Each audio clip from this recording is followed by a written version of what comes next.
Happy Friday, everybody. Thanks so much for being with us. This is the Paul Harrell program, and we got a great show for you today. James Comey telling CNN that he still has communications with people in the FBI. People, should we say people, or should we say communists within the FBI that are still there? And he's basically their sounding board, from what I can tell, as they lament what's going on in the FBI. But there's James Comey. He's there for them. He's their FBI therapist. He's there to tell them this is not going to be that way forever. It's not going to be like this forever. This too shall pass, is what James Comey is by his own admission. It's what he is saying. It's the gist of what he's communicating to these deep staters within the FBI who don't like what's going on. And you have to assume it's not just they don't like what's going on, they're actively subverting what the American people voted for.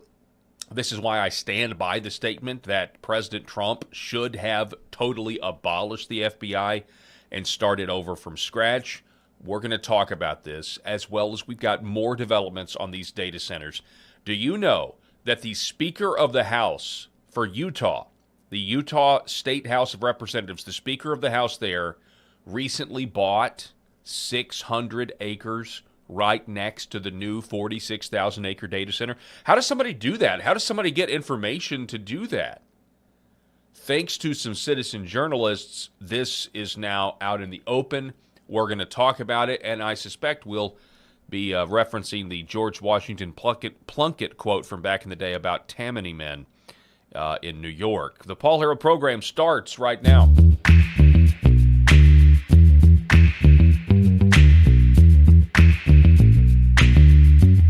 The Paul Harrell program. Sir.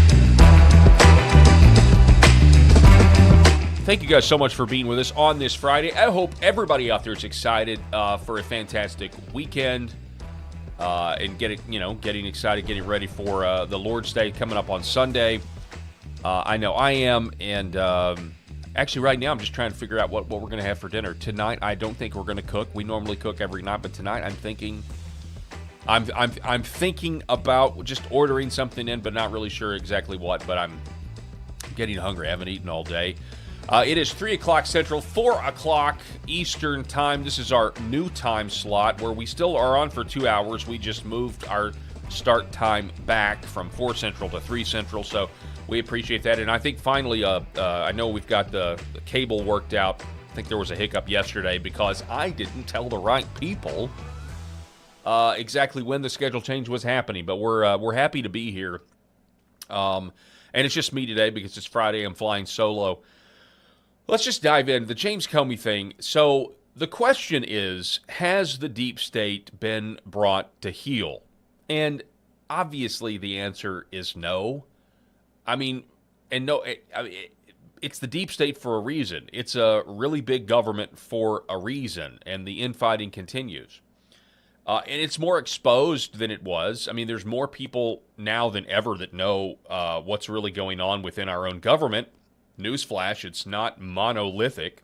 It's not, hey, we elect a new leader as the executive branch and everybody goes along with his vision. No, there are people who are wicked in their thought process and don't really care at all about our country. They only care about themselves, or they only care about democracy when their side is in power. And the FBI and the CIA and the intelligence community, it's a community. They love us so much that we get to bestow on them this term community when it's really an oligarchy, it's an enclave. They don't care anything about the American people the way they claim to do, but they have for decades now been able to recruit a specific type of agent, a specific type of employee. Now, that is, don't hear me say that means nobody in these agencies are trying to do good by the American people or the original charter of any of these, alphabet soup agencies. I'm sure there are, and I'm sure, honestly, pray for those people, whoever they are, because I'm sure that they have a very troublesome, stressful job if you're one of the good people in there surrounded by, who knows? I mean, you don't really know if somebody is an honest broker or not. I mean, isn't that the very nature of espionage, intelligence, law enforcement? Or at least that's what it's become. And again, it's been weaponized against the American people. So James Comey, obviously, we all know the story. He's been indicted for finding some seashells arranged in the 8647. And my position on this from the beginning has been good. Obviously, I'm glad he should be indicted for a lot more than that. Obviously, I do think, though, the idea of freedom of speech concerns are quite silly when you take into account that James Comey is arguably the nation's top spy. And considering the fact that we no longer in this country are governed by standing armies, which was the tradition for thousands of years, whoever has the strongest standing army is, basically gets to make people do what they want them to do. We don't really, we still have a great military, but it's different now. The power to get people to submit really now lies with these intelligence agencies and their mass surveillance tools. I don't think anybody can even argue at that point now. So that would mean your generals, instead of the old classic movie Gladiator with Russell Crowe and, the idea of a general becoming Caesar for a day or some sort of coup that would be led by a general and the troops would do what needs to be done on behalf of the people or whoever the interests are. Those days are over. And instead what you have are, in this case, a fired FBI director who's very mad about that, upset about that, who was running the cover-up operation on the framing for Donald. They framed Donald Trump for treason, then they launched the Russian investigation in an attempt to cover up what they had done in 2015 and 2016, and not just to President Trump, but people in his orbit. And we know there were third-party FBI contractors that were also spying on other Republican candidates for president. So all of this is happening. So practically speaking, your modern-day generals that have the ability to perform a coup against a new government are your intel spooks, people like James Comey. By the way, that's one of the reasons why they framed General Michael Flynn for treason, because he is literally a general, but in this case, so my argument is kind of false, but he's a part and was head of, I don't remember, was it DNI or was it military intelligence? I can't exactly remember, but that's one of the reasons. Michael Flynn was one of the good guys, or one of these guys that the bad guys like Comey knew that guy's seen everything we've done and he doesn't have a problem with it. So they framed Michael Flynn for treason because they couldn't have him be the head of Trump's national security agenda. So the intel spooks are now the generals of today, and they leave behind soldiers in their institutions. James Comey is now admitting that he's left behind soldiers. He has people within the department that are loyal to him. Now, this is something that we already knew, but to hear him post-second indictment, just openly admit that he's some sort of, and of course he's trying to act like he's benign. Oh yeah, I'm just the therapist. I'm just, hey, lie down on the couch, kick up your feet, and tell me how upset you are with Trump's FBI, but it won't be like this forever. Take heart. Listen to this. Do you still talk to employees at the FBI regularly? I do. And are they afraid to be talking to you? Yes, as a matter of fact. They're under siege, and I think about them a lot. I worry about them a lot, both those who are still there and those who've been thrown out while loved ones are sick, while they're struggling financially. There's a lot of pain at the FBI and the FBI community right now. Wow, the plight of the average FBI agent. There's a lot of pain, a lot of suffering. There's family members who are sick, and they have an uncertain job environment. Yeah, tell that to the J6ers. When you guys arrested grandmas and you charged them on a white-collar Enron statute, the Supreme Court had to intervene, interfering in an official proceeding when it was a law written to prevent Enron type executives from shredding documents when there was an official Securities and Exchange Commission investigation. What a joke. We're so worried about these. Yeah, the FBI is under siege right now. Again, by the way, I do not dispute the enemy's characterization of what's happening at the FBI. And I am not, by the way, I'm very skeptical. I mean, it's not a perfect bag, right? I mean, you don't hear me get on the program every day and brag about, what an amazing job Kash Patel is doing. I'm not. I mean, I think there's good things happening. I think there's human trafficking rings being busted, but I'm not the biggest Kash Patel fan so far based on his job performance. And I would say my main giant question mark is Steve Baker's contradictory reporting on the J6 pipe bomber. And I've been honest with you guys about that, right? But I do not, at the same time, both things can be true, by the way, because I do believe there is an effort. There are efforts to try to turn the FBI into an organization that actually solves crimes and doesn't create crimes and then cover them up. And I'm thinking about the Draw Mohammed contest. And there's other questions too, but here's the deal. I do not dispute that James Comey and the people within the FBI think that they are under siege. If they are career deep state communists and they were recruited to be that, and now maybe it's not as much of a safe space to openly disdain the American people that you're charged to actually protect instead of frame. Yeah, I can imagine why there's some people out there that think in the FBI, oh yeah, we are under siege right now, which is exactly what you would. But it also proves the point that, hey, look, maybe this organization is beyond saving. Maybe the FBI is beyond saving and should have been abolished when we had the chance to do it. Not just putting more lipstick on a pig, as was that Sarah Palin? That I know she didn't coin that phrase, but yeah. So he's their sounding board. Are they afraid to be talking to you? Yes, as a matter of fact, they're under siege. And honestly, anybody that if there are good people in the FBI agents reaching out to James Comey and talking about their emotional disability, they all should be fired. Now, notice he says some of them have been fired. Talk to employees at the FBI regularly? I do. And are they afraid to be talking to you? Yes, as a matter of fact, they're under siege. And I think about them a lot. I worry about them a lot, both those who are still there and those who've been thrown out. So he's talking to those who are still there and those who have been thrown out. So let me bring this back to the 8647 thing. James Comey is not without power. I think we should all be clear about that. This man is a former general of the intelligence oligarchy, one of the generals of the intelligence oligarchy, wielded an immense amount of power. And by the way, I mean, obviously we know the stories about J. Edgar Hoover. Those powers have only increased as technology has increased to the level where we can easily enslave ourselves with it. So he's one of the generals of the intel oligarchy.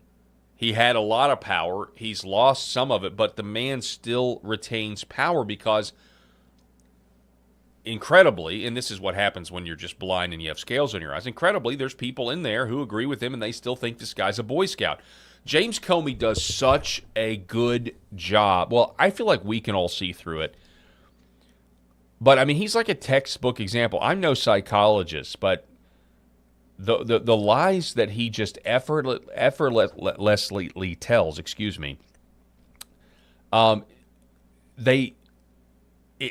boggles the mind how a guy can lie so easily and smoothly, like when he had that interview with George Snuffleupagus we've referenced here on the show many times, where he just still puts out that he has got this Boy Scout image, and it is such a I'm going to say it, I think it's a good act. It's pretty incredible that he's able to,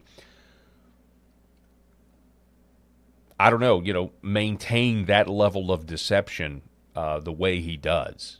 It's pretty wild stuff. Let me see. Finish this While up. loved ones are sick, while they're struggling financially, there's a lot of pain at the FBI and the FBI community right now, but it's not going to last forever. Do you still talk to? So this whole thing is an operation of these lifers, these deep staters, these double agent, triple agent, whatever. They are going to lay low. They're going to sabotage as much as they can, and they're going to wait for their opportunity to come back. And what are they going to do when they come back? They're going to come after me. They're going to come after you. They're going to come after American families. I would even argue particularly Christian families in America with a vengeance. Because here's the deal. The left, obviously, the political left is going to give them the power to do that if they get back in power. They're going to give them the arguments to do it because, I mean, we've been looking at comments on Blue Sky. We've been looking at these other bloggers that keep asking these really broad questions like, once Trump is done, what are we going to do with the Trump supporters who are our neighbors? What are we going to do with them? Those Trump supporters, not the officials, meaning like, well, we know what we're going to do with them. What are we going to do with the average, your neighbors? What are we going to do with them? They voted for Trump 3 times. What are we going to do with them? It's like, what are you talking about, man? And the answer lies in people, the answer for the left will lie in people who are talking to James Comey. So this is a huge problem. And now we've had 2 stories back to back. We had the one yesterday where the CIA, shocker, doesn't want Tulsi Gabbard to declassify MK Ultra documents, doesn't want Tulsi Gabbard to declassify the rest of the JFK documents that we've been told by our own government have been released. Shocker. We learned from the whistleblower. And I guess you can say we don't believe that. And then I know there was they raided it. No, they didn't raid it. The whistleblower just said after the dig operation ended, they took the documents back that were scheduled to be reviewed or currently being reviewed for declassification, and they took it back. Then we have Brianna Morello's reporting saying there wasn't a raid, but there's been a standoff over this. There's a standoff where Tulsi Gabbard is trying to implement the directive of the president, but there are and I don't understand how there's anybody out there who has a problem with this tension. I get it. Like, we would love to believe our government is monolithic, and as soon as President Trump gets into office, everything, of course, with the Epstein files, that was a big swing and a miss. Everything is going to work swimmingly. Everybody's going to fall in line. Well, they didn't in the first term, and so without major Johnny sweep the leg type moves coming out of nowhere, hitting the deep state hard, firing everyone, and it would really help with massive deep state prosecutions at the same time, by the way. These people are still there, and they've been given virtually a lot of them. Some of them have been fired, but many of them, they don't have any incentive to leave. They are literally there. Their mission now is to survive until they get their power back, until their people get back in. This is not a complicated thing. This is a very, very large, entrenched government. They have had decades to prepare for things like this. So it's not that hard of an idea to think. And then, you get a practical politician that maybe thinks, well, you got to operate in the system that you're given, and you see what good is done after the 4 years. That is very much a certain generation's approach to how things are done. So I guess I keep saying this. I think I've said this a few times this week. The idea would be, do we care more than the people that actually, from where I can say, are going to pay the biggest price if the Democrats were to get back power? And again, the Southern scramble looks like the House is. We got a much better chance today than we did 4 weeks ago of the Republicans keeping the House, which would stave off an impeachment, and I get all that. But you look at those. You look at the Homeland Security people that have been cutting off these funds for all the fraud that they're finding and exposing, and you just think of some of these men I've never even seen before. They just look like good guys. We covered that earlier in the week, and yet you think, what's going to happen to them though? if the Dems, maybe not in 2026, but maybe in 2028, or what's going to happen to them and their families. Because if they get back in power, they are they're going to they're it's gonna be brutal. And I'm not trying to black pill. I'm just telling. I want to be the motivator. I want to be the motivator saying keep going, go further. And that's one of the reasons why I've been so so happy, so impressed with Tulsi Gabbard. But I'll reiterate: as long as people like James Comey walking around free, John Brennan, James Clapper, all of these guys, as long as they're free, it's showing that there's two tiers of justice, and that we are not free. We're not free people. The longer this happens, so. Let's all be black pill bulimics now, and let's regurgitate up the black pill, because we do know that God is in control. But it is incredible. James Comey just admits, yeah, I still talk to these people. Yeah. Those people should be fired tomorrow. Can we start there? That's a practical solution. Whoever has been talking to James Comey in these little therapy sessions should be fired. Because this guy is a general in the modern sense of the word. He's actually a general, and he commands respect. And I don't know how, but he does. Those people should be rooted out and fired. And they should have their security clearances stripped. They should have access to any of the mass surveillance technology that they have stripped. And if they've broken the law, they need to be prosecuted, which Mr. 8647 is definitely being prosecuted now, as he should, because the implication is there are people that he posts 8647. He's the chief spook, arguably. This is easily a coded message. This could easily be proven. I don't know what kind of evidence they have, but easily proven as, hey, this is a message to the people around him.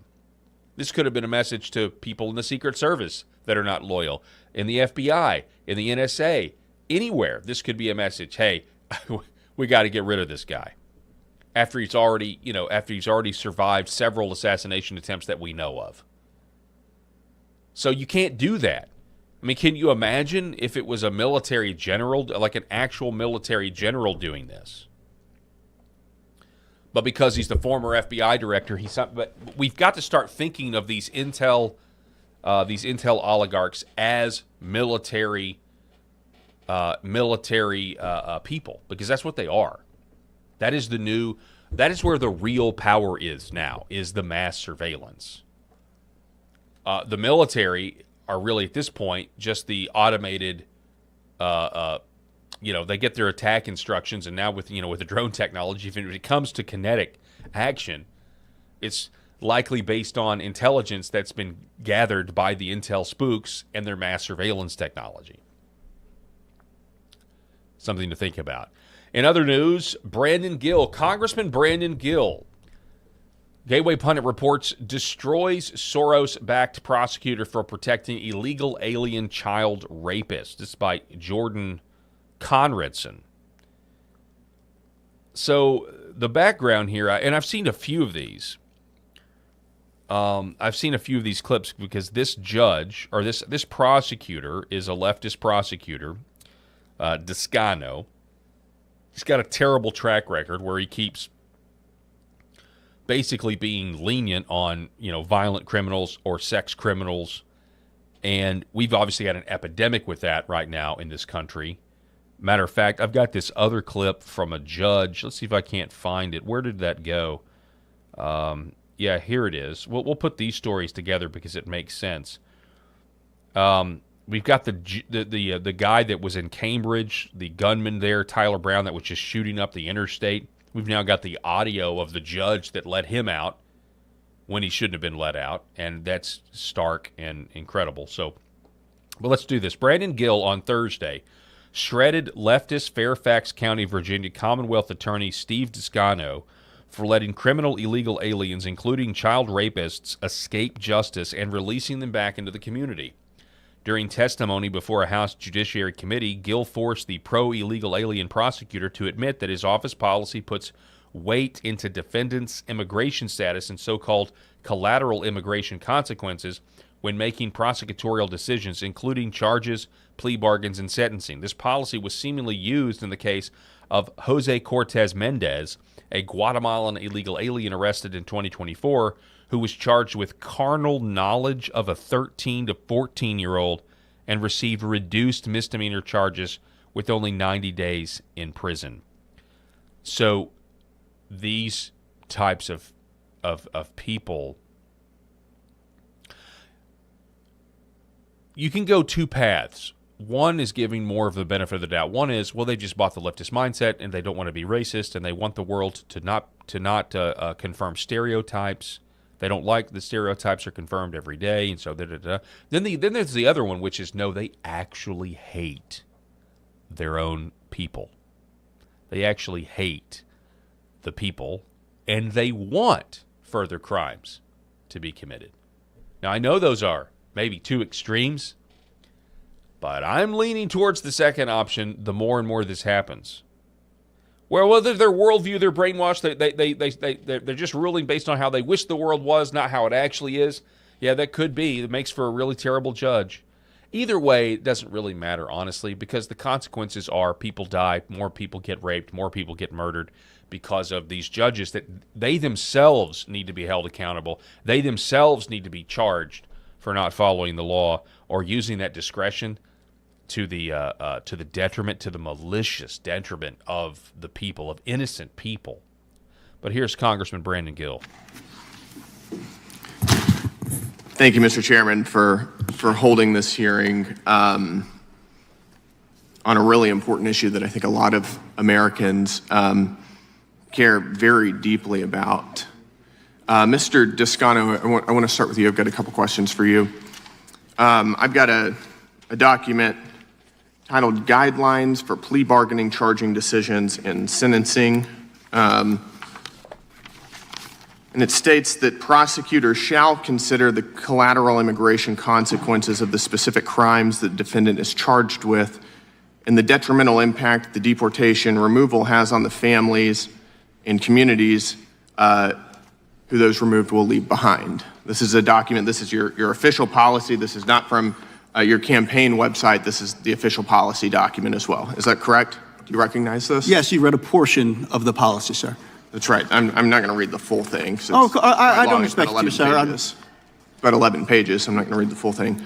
I want to better understand how you weigh an illegal alien's immigration status whenever you're making charging decisions. Do you know who Ander Jose Cortez Mendez is? Are you familiar with that case? Yes, sir. Okay, this is a Guatemalan illegal alien who was arrested in March of 2024. He was initially charged with, quote, carnal knowledge of a 13 to 14-year-old. Just for those of us who aren't lawyers, can you describe just very briefly what does carnal knowledge of a 13 to 14-year-old mean in this context? Disgusting. Well, sir, generally a charge like that would typically refer to underage sex. Okay, so he raped an underage person, an illegal alien who raped an underage American. Your office reduced those charges to a misdemeanor charge of consensual sex with a child 15 years and older. You offered him a 90-day suspended jail sentence. Is that correct? Sir, based on the evidence that we had in the case. So it is correct. But it's not related to the policy, sir. So that is correct. I just want to ask you, whenever you were making that charging decision to reduce the charge, how did you weigh the defendant's immigration status? Well, sir, to be clear, I was not the lead prosecutor in that case. It was your office. Oh, absolutely, sir. I, of course, rely on my team of 50-some attorneys to do cases. But I think what is important is that oftentimes, as you know. Let's see real quick from the comments on LFA TV, Bad Mood, this judge should have to serve time for his illegal ruling. I agree. Sir, as a prosecutor, we're constrained by the evidence. We're constrained. I just need to know, how did you take into account the defendant's immigration status? Well, sir, again, I'm saying making that decision. How did your office make that determination? Well, what I would say is that, and thank you for clarifying. If you take a look at the immigration consequences policy, or what Let me ask it a different way. Did your office reduce charges against this illegal alien from a felony rape charge to a misdemeanor charge with a 90-day suspended jail sentence, in part because this was an illegal alien in question? No, this was evidentiary based. It was it had nothing to do with the defendant's immigration status. So when your testimony? If you read the policy, you'll see that did it have anything to do with the defendant's immigration status? It's just yes or no. Well, sir, it was based on the evidence. I'm asking you, was their immigration status part of the evidence? I don't believe so. Yes sir. or no? You don't believe so. Your policy says that you shall consider their immigration Actually, status. sir, if you actually read the whole policy, it explicitly carves out Prosecutors cases. shall consider the collateral immigration consequences of the specific crimes the defendant is charged with and the detrimental impact that deportation removal has on the families. It also mentions that line for it's not outcome determinative. It also I understand, states, and I'm asking you if your office weighed the defendant's immigration status in making your charging decisions here. Oh, again, sir, I was not the lead prosecutor in this I'm case, asking but for your office. I understand you're not the lead prosecutor. Exactly. I just want to be clear. But the way that the policy is written, that case should not have fallen under the rubric of this policy. This is a narrow policy and is meant to be a narrow policy. An illegal alien, I think that would qualify, would it not? Well, no, sir, because again, the way that the policy is being presented as it is outcome determinative. There would case. be immigration consequences based on what charge you bring. That would clearly apply to this case. No, sir. Again, that's the reason why I mentioned earlier. You read a portion, but not the entire 2 paragraphs of this subheading. Prosecutors shall consider. I just want to know, just give me a yes or no answer. Did you take into account the defendant's immigration status? Sir, again, I was not, but the way the policy, did your office the take way it? the It's a yes policy or no is written, question. no, they should not have taken. They should not have. That is not outcome determinative in a case like this, sir. Great. Thank you. My time's up. Mr. Grothman. This,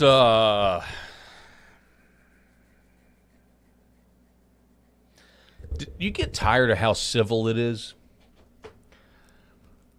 I'm all for it. Obviously, I'm all for good civil debate. Obviously, that's what the left lacks, right? They just get mad. So I understand it, but at some point,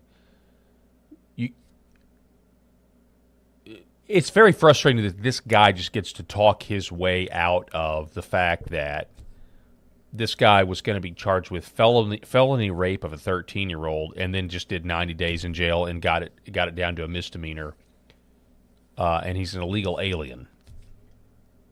Obviously, once he's a felon, the idea that this guy's going to get deported goes way up. I mean, he should already be deported, but we do tend to track the violent rapist illegals, and we want to prioritize getting them out of the country before other people.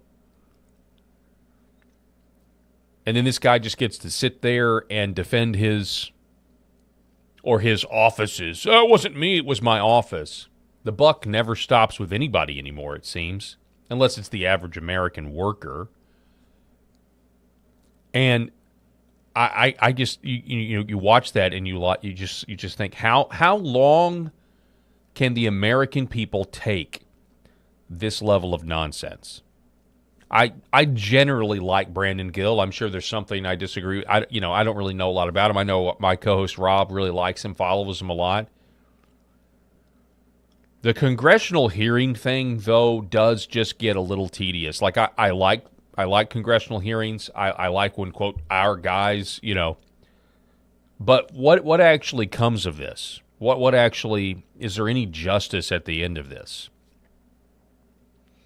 I mean, the way the system works, and I don't mean to be cynical, but the way the system works is, articles like this are really good for Brandon Gill, which I'm glad he did what he did. But does anything come of it other than, hey, more fundraising? And this just goes for everybody on the right and left. The congressional hearing process, the fact that everything's televised.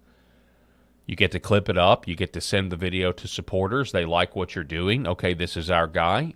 So it helps the guy with his constituents go back to office. And I get that the legislative branch is not the judicial branch. It's not the executive branch. I understand that. That's the system that we have to work with. That's the system that we've been given. The system that we've been given was for a moral and religious people, as John Adams said. Very much so. We're not. Specifically, our leaders are not. Our leaders are not that in a lot of instances. They have no fear of God, and so they don't care about what happens to their neighbor. They don't care about the government. They don't care as much. They say they do, but they don't care as much. And so in the confines of our system now, this is what we've got. My question is how long? How long can this go on? There are good victories, securing the border, deporting the violent felons, but there is just so much rot. But the mass deportations that are still needed, pulling out of Minnesota, there's just still so many things that have to happen. Some bright notes. The bright note from this week, I don't mean to be totally pessimistic. One of the bright notes is the American government basically calling out the United Nations and saying, look, we need remigration, and we're going to stop with these meetings about migrating third worlders into Western countries. It hurts America. It hurts our allies. It's got to stop. We're not going to talk about it anymore. That's a big deal. Huge deal to say something like that. It's a big deal that President Trump is talking about ending the filibuster. The idea that a president would even dare do that was, it's a big deal. Again, these are words, though, and what we have to have are concrete actions for the American people, for our families,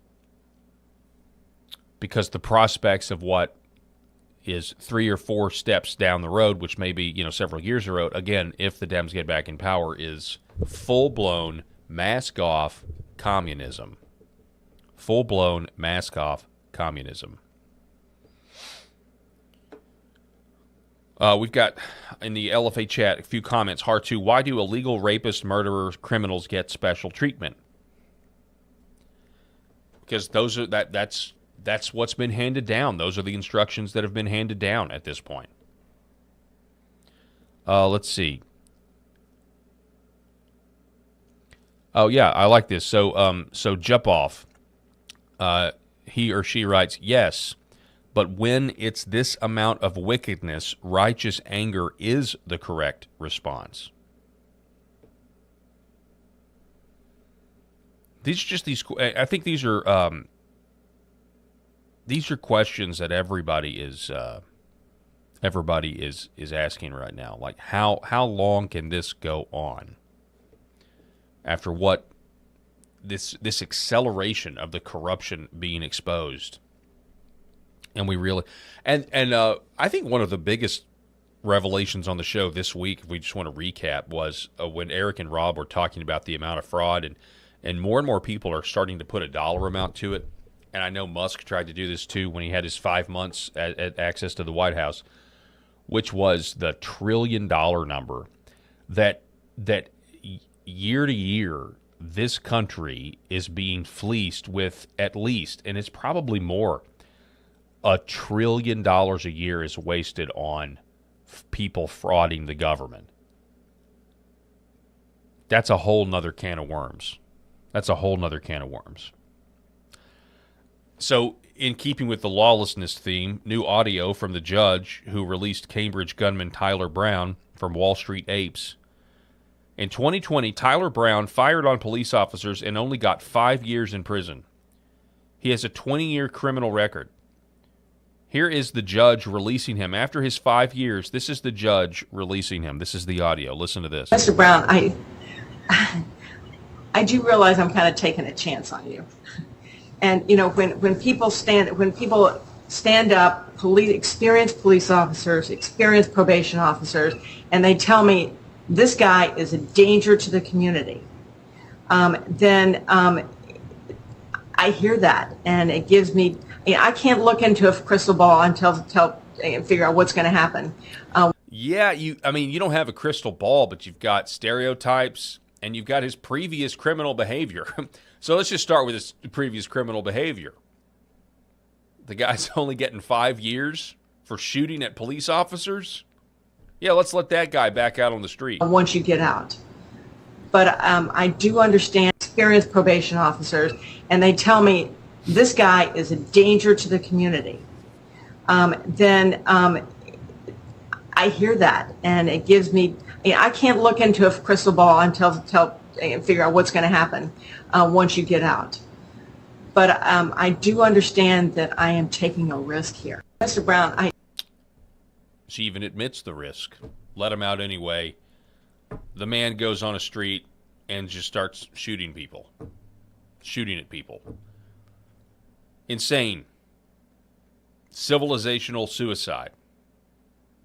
Later in the show today, we're going to talk more about civilizational suicide, but on a more personal level, specifically with the declining marriage rates and declining birth rates in this country. Because it's from all angles. It's like pick an issue, and it seems to all be contributing to this complete societal collapse. In other news, South Carolina, the governor there called a special session. Epoch Times reporting that South Carolina Governor Henry McMaster on May 14th issued an executive order calling on lawmakers to convene for a special session beginning the next day. This, of course, is going to try to override the threshold that they needed previously to get a new map in, because the woke Republican Senate majority leader there in South Carolina started talking about how we need a robust, vibrant Democrat Party, and the system works best when you have that. Again, just totally, I don't know. I mean, I don't know how you have your head that far in the sand when the people of South Carolina or you look at the ideas. This is why I say the modern iteration of the Democrat Party has got to functionally be made illegal. And again, there's just so much more work to do on that. It'd be one thing to have two parties. Right now, the functional two-party system, like the, let's say in my mind, the acceptable two-party system, the reasonable two-party system is actually within the coalition of the Republican Party. There are your goalposts. There's the coalition goalposts of respectable reasoned debate versus the left, which they're outside of that now. They've put themselves outside of that now. So, no thanks, we'll have a hard pass. And I'll give you an example. So, Congressman Steve Cohen, the Democrat from Memphis, Tennessee, he's dropping out of the race after the race district was eliminated by the state of Tennessee. Way to go, Tennessee. I think all Republicans across America are now volunteer fans, at least a little bit. Thank you, Tennessee. But the guy that was primarying Steve Cohen was none other than Tennessee Democrat Justin Pearson. Breitbart News, Tennessee Democrat Steve Cohen announces he will not seek re-election. Do you know who was challenging him in the primary? None other than Justin Pearson. We demand justice, equality, and fairness in Shelby County, Fayette County, McNair County, Williamson County. Make it 15, 16, 17 counties. It don't matter. So you aren't. All right, so that's pretty crazy. We talked about this. You know, he got thrown out of the House of Reps. Then he got put back in the Tennessee State House. And then, when they redistricted last week, he got in the state trooper's face there, cussed at him, called him boy. He was all like, I'm the next to Malcolm X, and we are not going away. We're not going away. We're not going nowhere. You may redistrict us, but we're not going away. But the juxtaposition here is pretty crazy. Listen to how he sounds. Make it 15, 16, 17 counties. It don't matter. Okay, so he sounds that way in public, and then he's on ABC News, local affiliate there, and he sounds like this. District 9. Absolutely. We have to go everywhere. I mean, one of the favorite compliments that I get from our current campaign is we're everywhere, because we've had roughly 250 events and community engagements that we've... How is this real life? How do people... How does no one... I guess...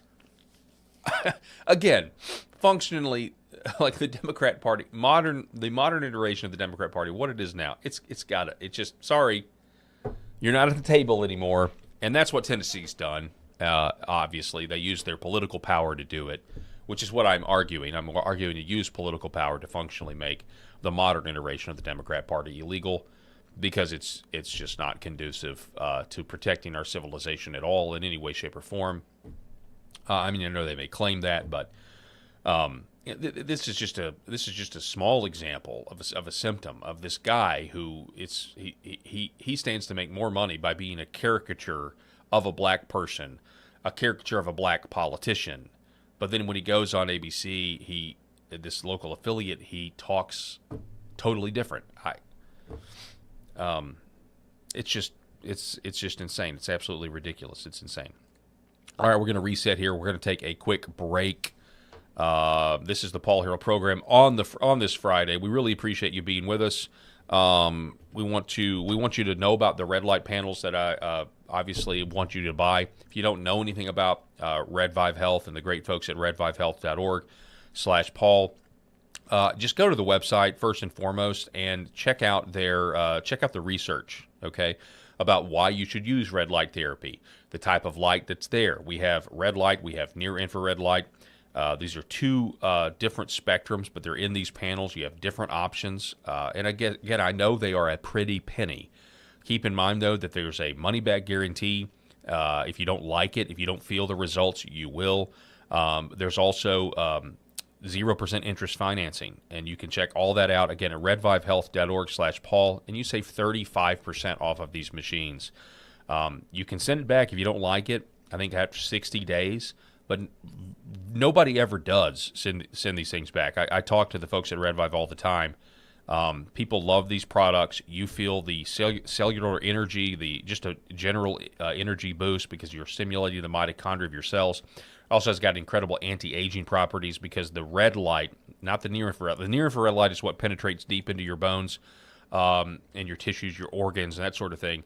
But it's the red light that increases collagen production, which is really good for anti-aging. So instead of getting all these fake fillers, ladies, you might want to try red light. Also, I'll say this: if you are talking to a surgeon, if you've got something that's wrong and you're thinking about going under the knife and you haven't tried red light therapy yet, on a real consistent basis, I would encourage you to do that because orthopedic surgeons, I've been told, we've done interviews with Dr. Desai on this. They're not a huge fan of the red lights. It's messing up their pocketbooks a little bit. That's how good the technology is. So check it out. We're going to take a quick break. Don't go anywhere. We're going to be back here in just a moment. For centuries, light has been used to heal.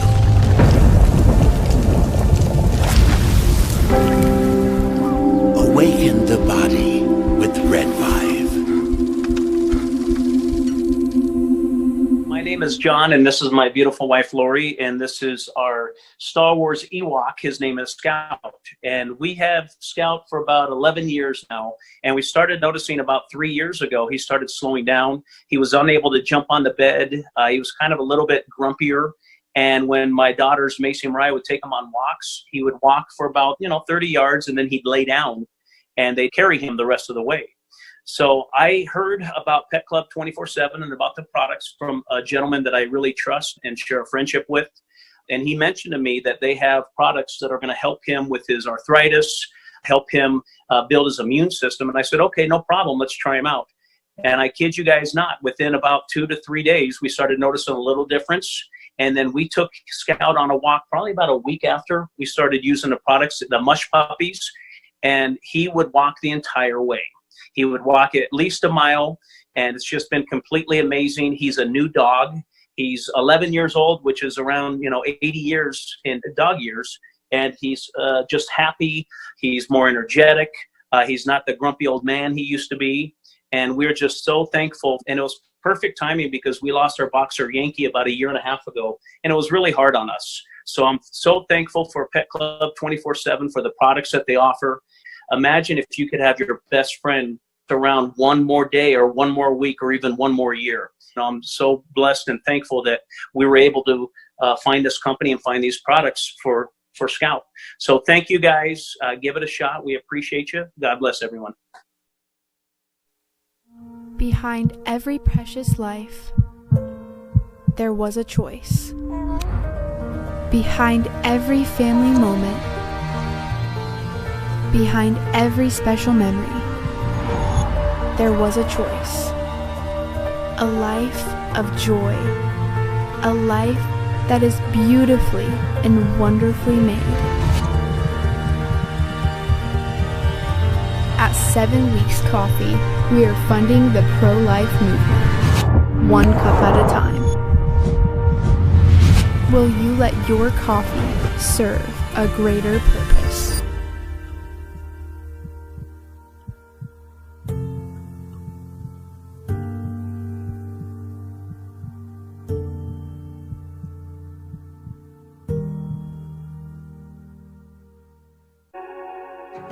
The other things that we're seeing, more and more use for is even vascular issues.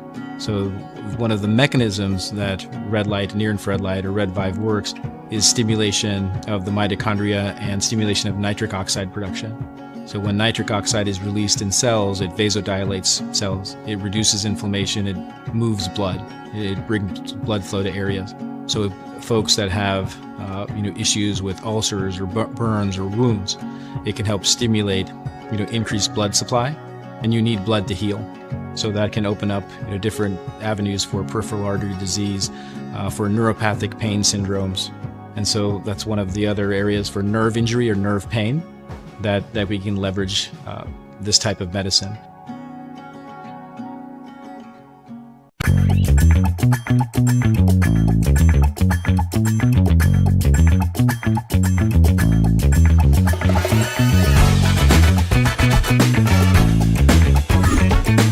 The Paul Harrell Program.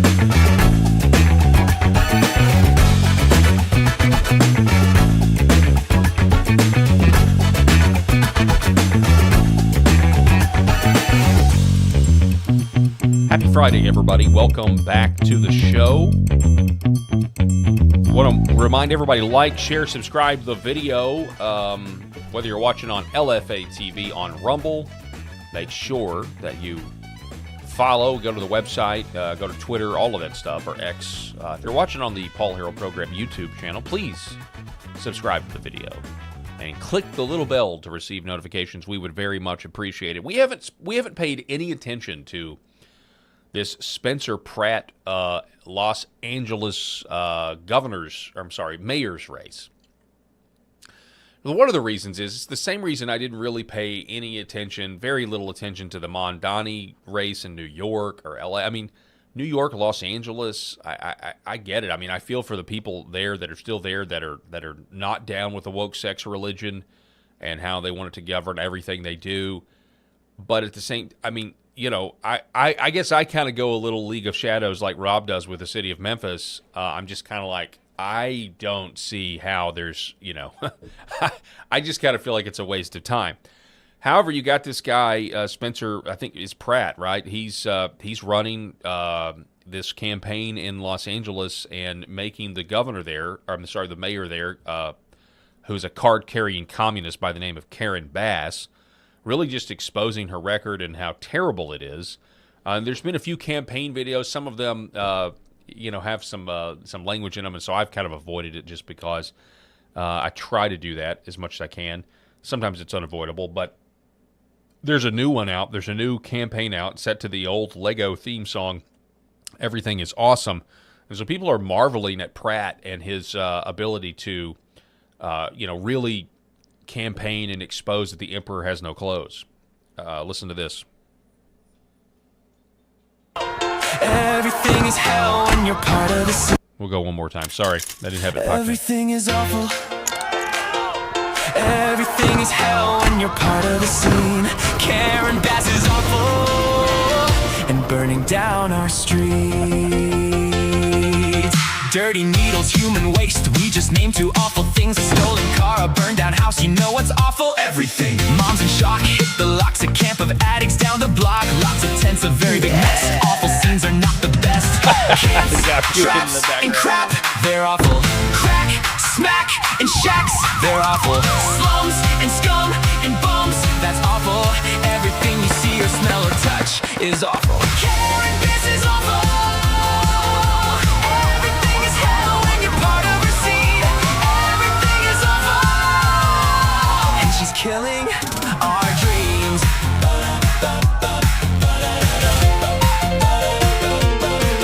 Wait, somebody's fighting back now. Standing up and taking flack now. Spencer Pratt lost everything. Watch the flames take everything. But instead of looking down, he's exposing this whole town. Calling out the corrupt machine. Somebody's gotta clean this scene. Let's go! Truth, proof, and receipts. Not awful. Fight, light, and making things right. Not awful. One man, a plan, and he won't quit. Not awful. Spencer Pratt is done with all of this awful. Spencer Pratt is fighting. Everything gets better when you fight for the scene. Spencer Pratt is rising. He's gonna save LA's dreams. Everything gets better when somebody stands up and refuses to quit. Spencer Pratt is fighting, and we're done with all of this shit.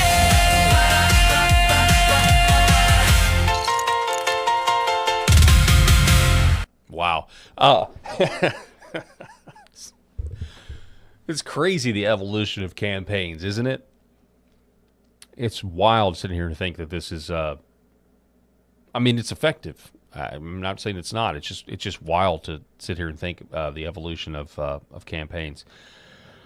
I don't know if our friend Dr. Andrew Paquette would want to try to get a peek at the Los Angeles County voting algorithms. That would because I would imagine it's a doozy. That's what I'm sitting here thinking. Every time I see this, especially when you've got any sort of person that's running against the liberal, progressive, woke, sex, religion machine, you just wonder, does he even have a chance with the way the elections are run? That's just what immediately comes to mind. You know, that's one of the reasons why I just don't spend much time on these urban hellscapes, because they just seem like totally captured city-states that are operating, in many cases, illegal election schemes with no consequences, and nobody ever goes to jail for it. So, gosh, I hate how negative this show is. I honestly did not. I apologize. I don't know. I don't know if I didn't have enough coffee this morning or what. But hang on one second. Go for the energy drink real quick. I don't mean to be pessimistic. I think it's cool. I think it's neat. I think it's awesome. But I can't help but just think, does he even have a chance? Even if a majority of people voted for him, I don't trust the election systems nationally. I certainly don't trust them in Los Angeles. Not at all. So in terms of like the evolution of political campaigns, I've got these Bill Clinton. I actually got these Bill Clinton posts. I know this is kind of wild. This is going to be a potpourri segment. So bear with me here. I've never heard this guy before, but this scroll through my X feed this morning. Champagne Jossie talking about the Oklahoma City bombing. Now, recently we've talked about the Oklahoma City bombing because of the Southern Poverty Law Center. When the Southern Poverty Law Center gets indicted for essentially running a false flag against the American people, specifically with the Charlottesville Unite the Right rally, paying people to post, racist things online and then fundraising off of it, having essentially operatives, they'll say informants, but operatives in the very right-wing organizations, like funding the right-wing organizations that you claim are the domestic terror threat. Pretty incredible stuff. By the way, that is a huge, huge bright spot in this administration. Something that would have only been thought to say on on the right, in the far right. And I know Alex Jones was one of the ones that had said it a long time ago that, hey, the SPLC is essentially responsible for all this. Well, so when that indictment came down, people started looking at the fact that the SPLC is mentioned in documents surrounding the Oklahoma City bombing, that supposedly where the bomb was constructed, there was, wait for it, an SPLC person that was reporting on all of this back to the SPLC. So then you start thinking about, the Fed ops, and is the Fed using SPLC and other organizations like them, maybe the ADL, to essentially, farm out, like we were talking about at the beginning with the FBI existing to create crimes and then cover them up.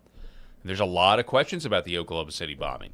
So this guy, Josh Walkos, makes this video, and it really goes a long way into exposing what a psyop the aftermath of the Oklahoma City bombing was. Are you the Oklahoma City bomber? Maybe one of the benefits of me talking to you today is that you'll see that maybe not everything is true that you've heard about me. On the morning of April 19, 1995, a decorated Gulf War combat vet blew up the federal building in Oklahoma City using a truck bomb that he didn't build in a Ryder truck that he didn't rent with the help of a passenger who didn't exist. Having just gotten away with the largest act of terrorism on U.S. soil to date, the Fort Bragg-trained Special Forces Sheep Drip Dropout blended in with the crowd by making his getaway in a car without a license plate and was immediately pulled over. The ATF was the supposed target of the attack, but luckily all of their agents were out of the office that morning. Later that day, the president boldly declared, "We will find the people who did this. And when we do, justice will be swift, certain, and severe." Except for John Doe number 2. John Doe number 2. John Doe number 2. Who, according to the FBI, never existed. In McVeigh's unprecedented 3.5-week trial, the prosecution didn't show the CCTV footage of him and John Doe number 2 parking the Ryder truck. Didn't explain why 24 separate witnesses mass hallucinated the existence of John Doe number 2. Didn't explain why the government was testing truck bombs and the Army was storing Ryder trucks at Camp Gruber right before the bombing. And didn't talk to the FBI informants who blew the whistle on the plot. But they did collaborate with the CIA, and they did convict McVeigh as the lone wolf bomber and Terry Nichols as his bomb-constructing accomplice. Still, a bunch of crazy conspiracy theorists, including 300 bombing victims, insist on talking about facts and evidence and refuse to simply believe what they've been told a million times by people in tailored suits with well-coiffed hair. They quote the U.S. Army Brigadier General and the FBI crime lab. Tailored suits and well-coiffed hair. That's pretty good. I like that. It reminds me of the C.S. Lewis screw tape letters. The greatest evil is not done in those sordid dens that Dickens loved to paint. It is even not done in concentration camps. In those, we see their final result. But it is signed, moved, and minuted by men in well-carpeted rooms with, or well-lit rooms, well-carpeted rooms with smooth-shaven cheeks, something like that. Reagan famously quoted C.S. Lewis in one of his speeches. I like that. Well-coiffed hair and good suits. And refuse to simply believe what they've been told a million times by people in tailored suits with well-coiffed hair. They quote the U.S. Army Brigadier General and the FBI crime lab whistleblower and the inventor of the neutron bomb, who point out the physical impossibility that the Ryder truck bomb did the damage to the building, but that doesn't matter because if there were other bombs in the building that day, we would have heard about them. The second explosive was found and defused. I think he said another bomb. The Justice Department is reporting that a second explosive device has been found. They then found a third device, which was also larger than the first. And I see another bomb truck going, so apparently they're going to try to get out that third bomb. The FBI claims to have lost the footage showing McVeigh and John Doe number 2 parking the truck in front of the Murrah building that morning, but that's understandable because the Bureau has a lot of important evidence to store. Terry Nichols insists the FBI was involved in the plot, but thankfully a judge has saved us the trouble of listening to him by preventing lawyers from deposing him. There was a bomb squad truck parked across the street 2 hours before the blast, but that just shows the authorities were prepared for anything. And other documents obtained by 2020 show that someone called the Executive Secretariat's office at the Justice Department in Washington and said the Murrah building had been bombed. But this was 24 minutes before the blast. But that just shows the public was unusually vigilant that morning. Also, apparently, before the bombing, Governor Frank Keating's brother, Mark, had been working on a novel about a terrorist bombing in Oklahoma City. Stranger still, one of the characters in the novel was named Thomas McVeigh. But that's probably just a coincidence. McVeigh wrote a letter to his sister where he admitted to being a secret Special Forces operative, and he complained to friends of the pain in his ass from an Army-implanted microchip, but that's crazy because characters in the novel was named Thomas McVeigh. But that's probably just a coincidence. McVeigh wrote a letter to his sister where he admitted to being a secret Special Forces operative.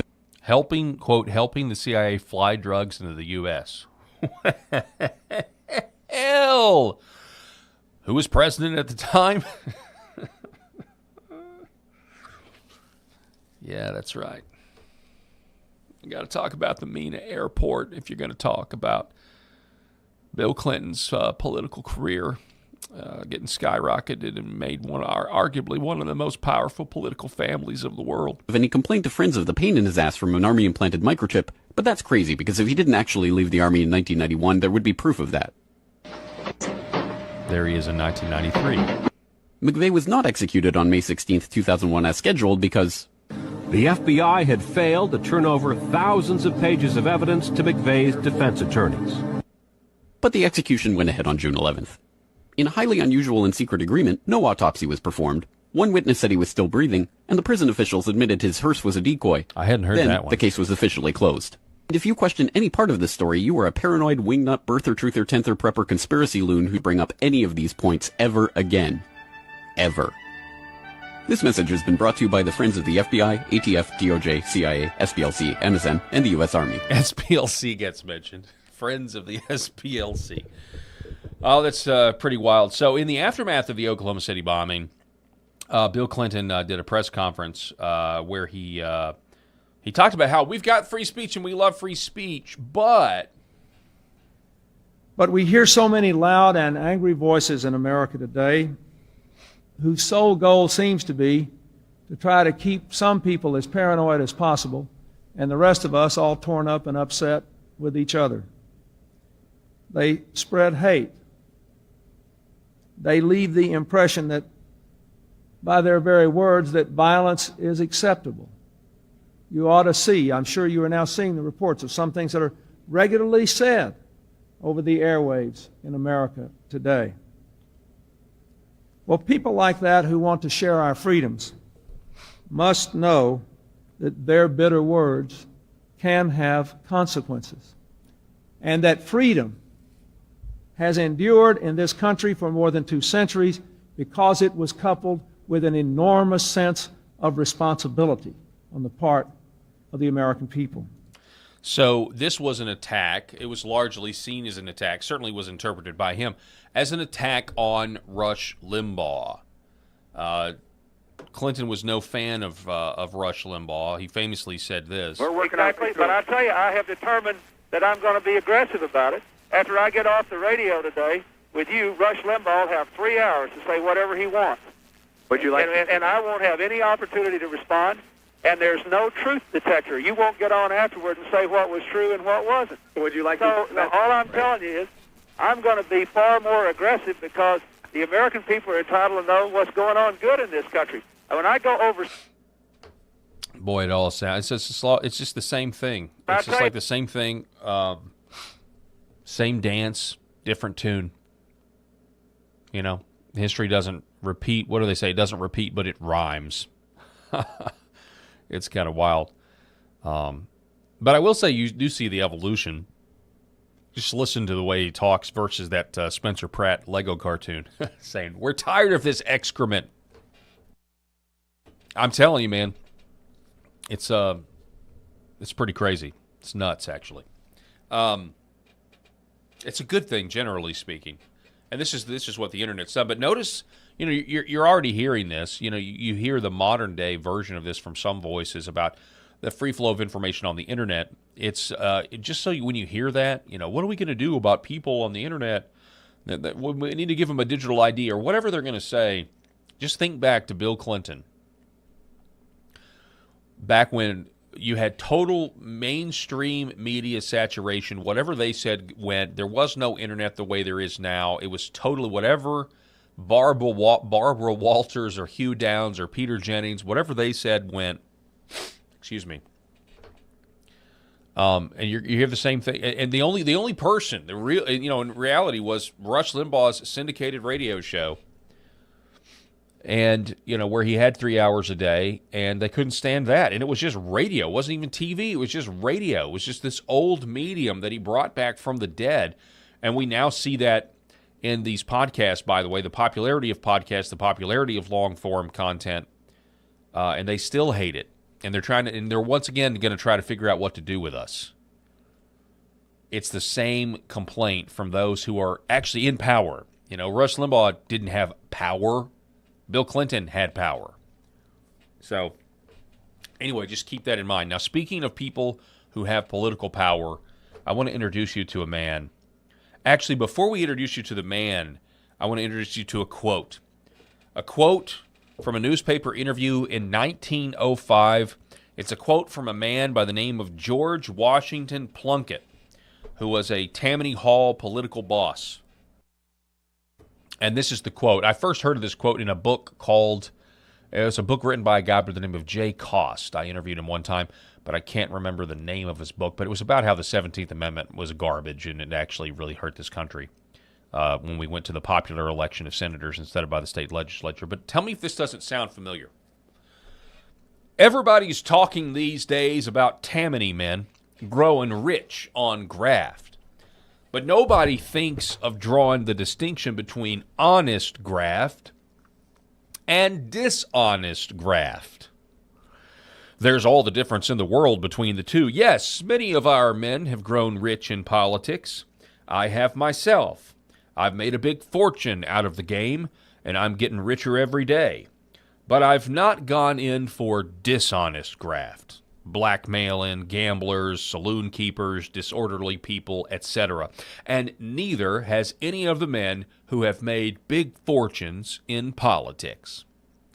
There's an honest graft, and I am an example of how it works. I might sum up the whole thing by saying I seen my opportunities and I took them.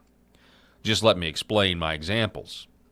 My party's in power in the city, and it's going to undertake a lot of public improvements. Well, I'm tipped off, say, that they're going to lay out a new park at a certain place.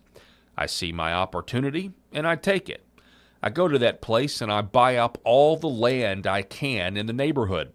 Then the board of this or that makes its plan public, and there's a rush to get my land, which nobody cared particular for before.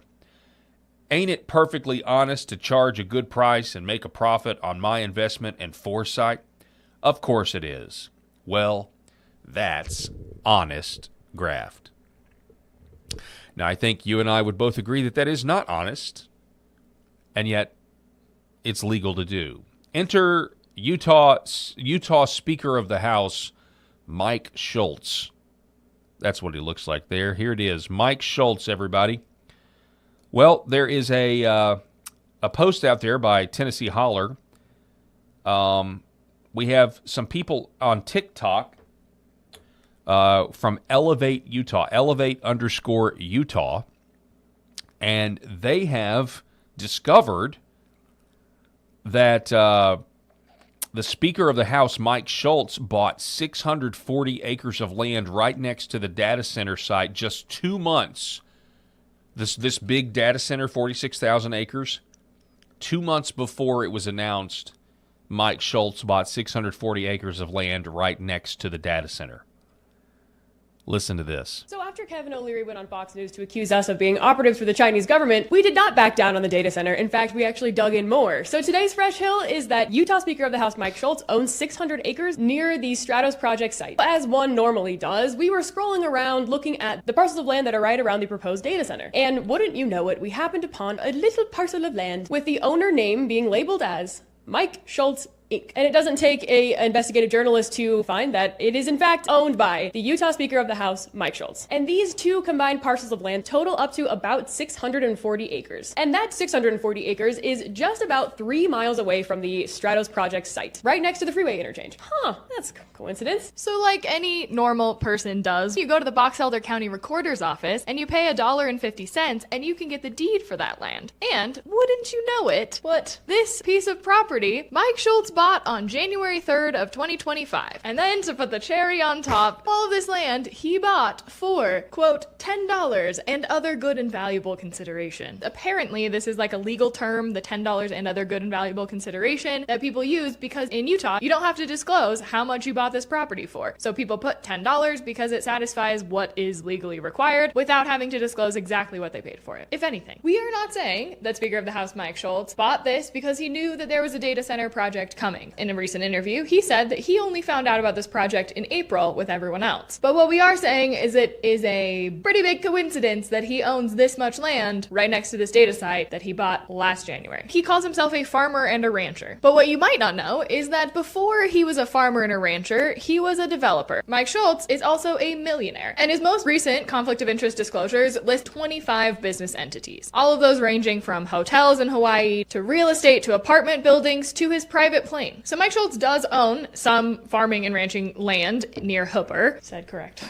We're not Chinese operatives. But his businesses operate from Davis to Box Elder County. And for a man who has 30 years of development experience, he might be exactly the right person to look at 640 acres of land right near a project like this and know exactly how much that land is going to appreciate in the next few years. So after learning all of this, we decided to look at some other places around the country where they have built data centers and what the land value around the data centers have grown to. So according to Land App, land value around data centers has increased between 2 and 4 times its agricultural value. And an organization called CBRE has said that the land around the data center in Loudoun County, Virginia has increased 16 times compared to the next property value. There are developers that are offering people $4.4 million an acre around other data centers in the United States. Now, we know that Box Elder County is different from Loudoun County, Virginia, or any of these other places, and we are not saying, again, that Mike Schultz bought this property because he knew about this thing that was happening and he knew how much the property value would increase, and he happens to own all of these development companies and construction companies. But these questions have not been asked on the public record. We are not in a position to answer those questions, but we encourage other people to try and get answers to those questions. Now, Mike Schultz is not the only Utah legislator that happens to own property very close to the Stratos Data Center project. Senator Scott Sandel also owns a large amount of land about 3 to 4 miles away from the project. Now, Sandel said on the record that he hasn't been approached about selling his land yet, but he might sell it for the right price. And Senator Sandel just happens to be the same Senator Sandel that sponsored SB 132 during the 2025 legislative session. This was the bill that made this Stratos data center possible. What are the chances? All state legislators have to fill out a conflict of interest form every single year, but Mike Schultz Inc. he lists as a holding company. Now, by Utah law, he is not required to say what that holding company owns. There is an optional section of the conflict of interest form, item 6A, where they have the option to disclose if they have investments that might lead to a conflict of interest. Mike Schultz has left this section blank on every single one of his conflict of interest disclosures. Under Utah law, which Mike Schultz and Senator Scott Sandel have helped to create, all of this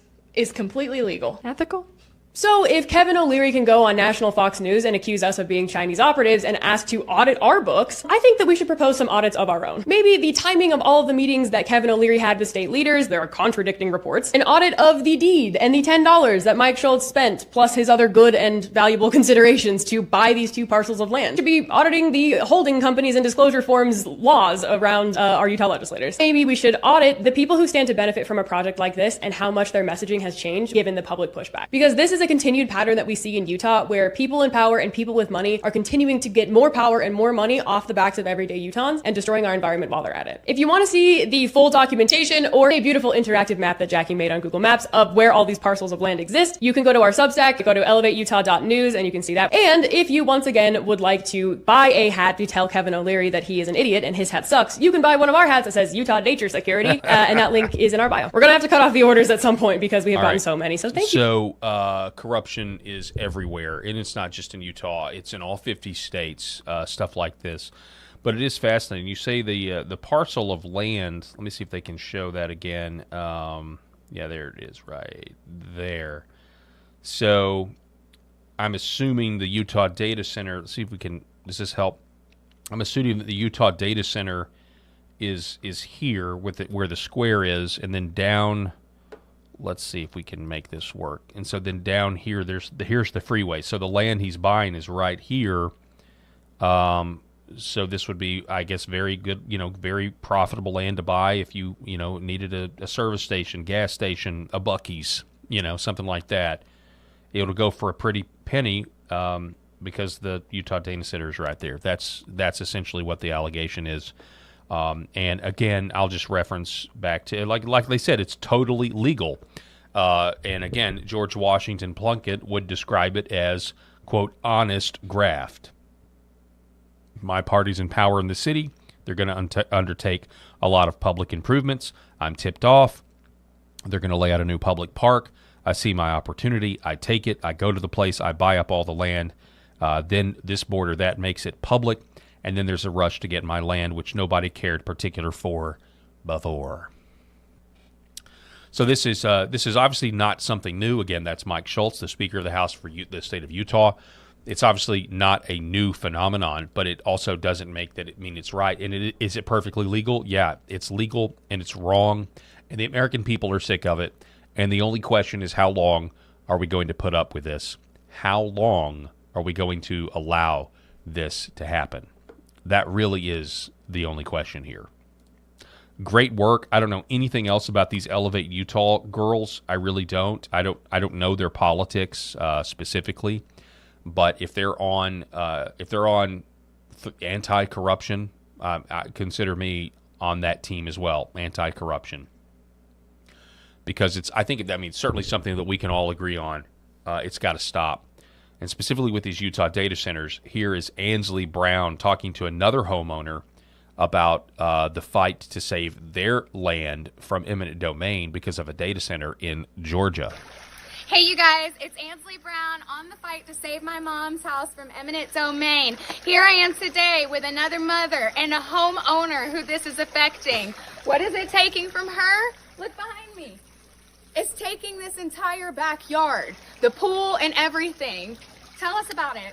Hi, my name is Cynthia, and I am just one of many homeowners who are impacted by Georgia Power's high voltage power lines that are going in to support data centers that are being built all over.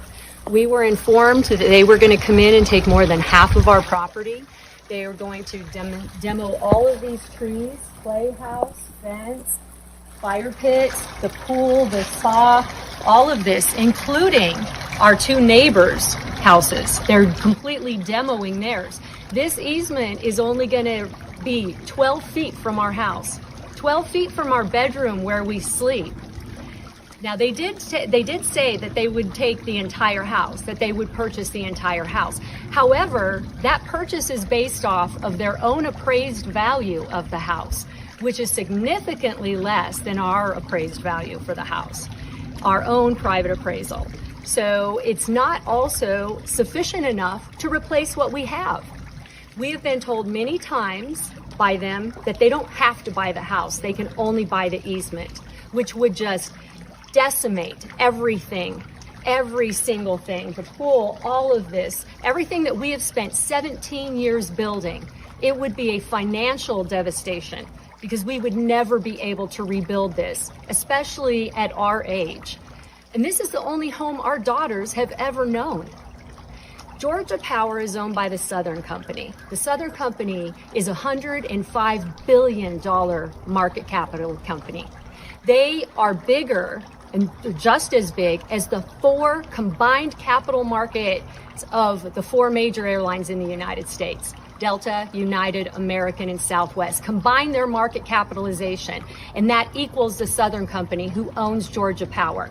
These data centers that are being built, they're being built for 5 primary companies that equate to $13 trillion in market capitalization. To put that in perspective, you take all the GDPs in the world, and there's only 2 that beat that, and that's the United States and China. Georgia Power is expecting all of the tax citizens and the landowners here to subsidize their project, to subsidize these data centers. And enough is enough. Thank you. That was amazing. You guys, out here, this is happening, like I said, to 330 properties. There are 21 homes that are being affected by this in Coweta County, Georgia. Not only does Georgia Power not care about our American farmers, they also don't care about our American mothers. This is happening to my mother. This is happening to Cynthia. Wouldn't your grandkids love to have this backyard? Because it's being taken. And on to the point of the easement being only 12 feet from her house, I hope you guys realize that means when she is sleeping in her bedroom, Georgia Power can pull a truck 12 feet from that window and be right there. So what are we going to do, you guys? Are we going to let them take it? Absolutely not. I'm going to keep fighting. I'm going to keep sharing these homeowners' stories. Come and follow me.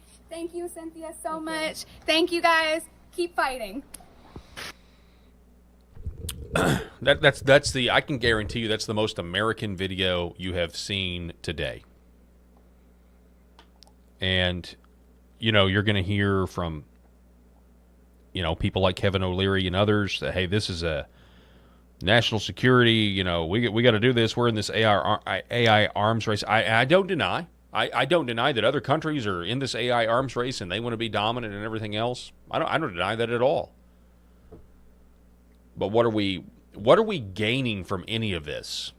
We're literally being told that, well, you're going to get a universal basic income. Elon Musk says, well, we'll eliminate poverty. It'll be a high universal basic income.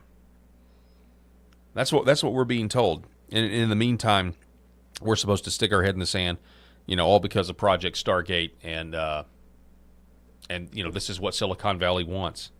So surely there has to be another option here. Surely there has to be another option. They're going to say, well, they got to go somewhere.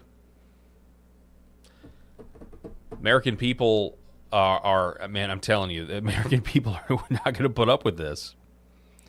So anyway, we're going to continue to follow this story as closely as we can for you guys, because something that really interests me, because it's everywhere. It's like a light switch went off, and now it is the topic everywhere. And if it's going to continue, you would at least think there could be a little bit better, a little bit better marketing on this to even convince us that why we need this. What are we actually getting from this? But for the most part, there's nothing.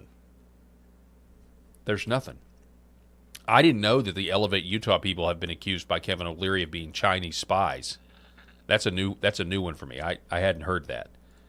I hadn't heard that at all. There's also town meetings that are taking place. Here's one in Georgia where a mom is trying to stand up for her home as well. This is going to continue probably every week now. We're going to have story after story of this. In the meantime, this is a weird story out of Georgia as well. Here's another one. I didn't even know this was a thing yet. This, thank goodness, has not come to my town in Arkansas yet, where you have these autonomous taxis. But apparently, I don't know what's going on. Watch this story. Video here captured several of the self-driving cars just clogging up a neighborhood cul-de-sac. The people living in the Northwest Atlanta neighborhood say dozens end up circling their community. Channel 2 Steve Gelbach is on one street where they want the Waymos to stop.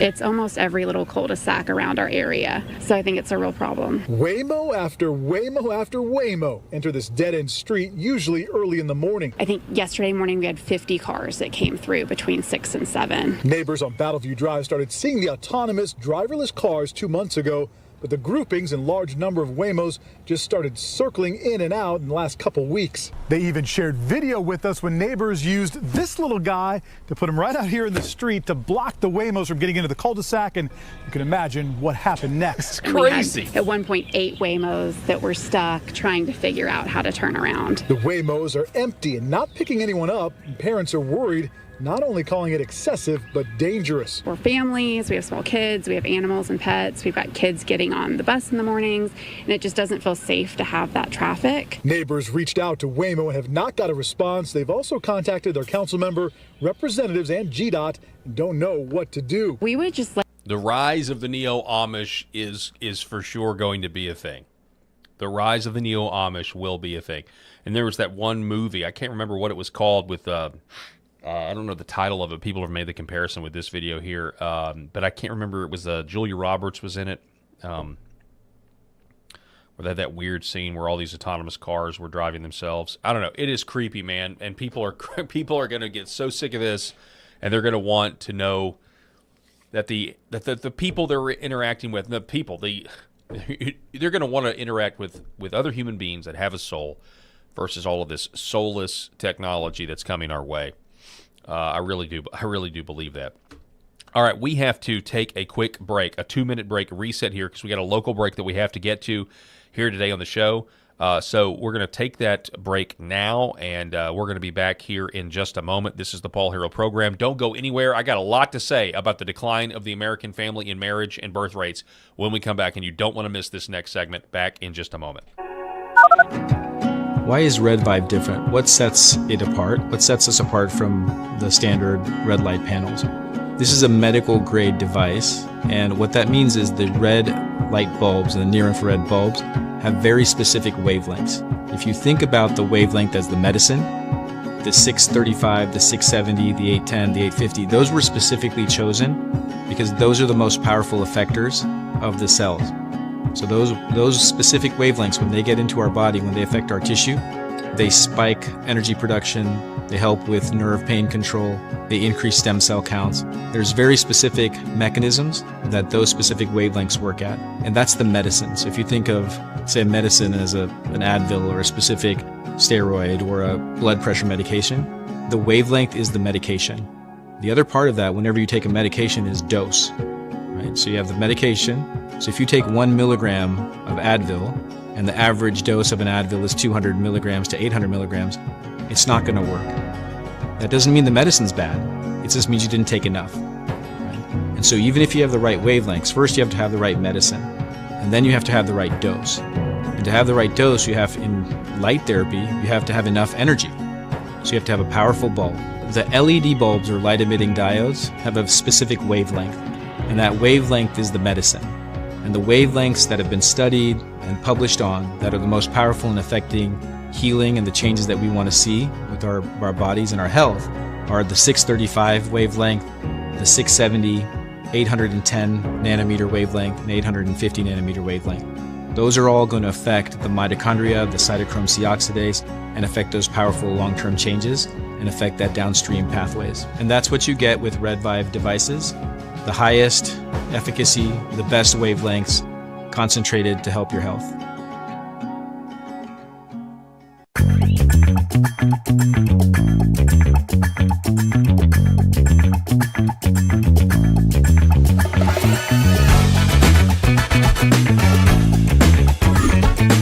The Paul Harrell Program.